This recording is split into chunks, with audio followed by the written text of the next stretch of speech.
when all religions have failed, more or less, but all religions have become intolerant of them, other religions have become aggressive, have become intolerant of their own plurality, have become intolerant of, in fact, intolerant of their own spirituality.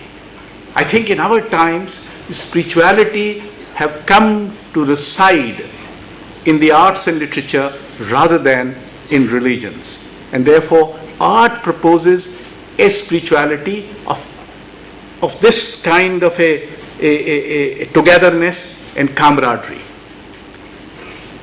In the Republic of Art, all are equal.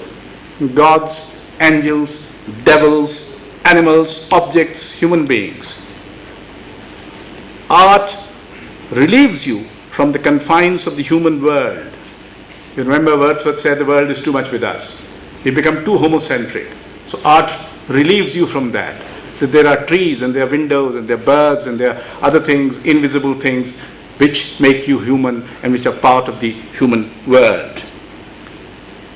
Art is a repository of memory, racial, cultural, local.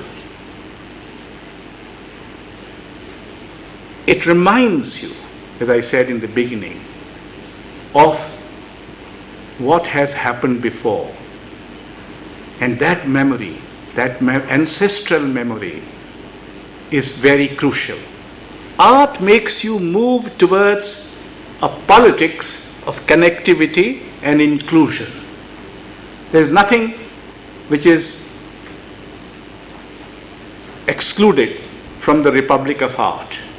There can be a great painting about a pair of shoes. There are great paintings about Buddha.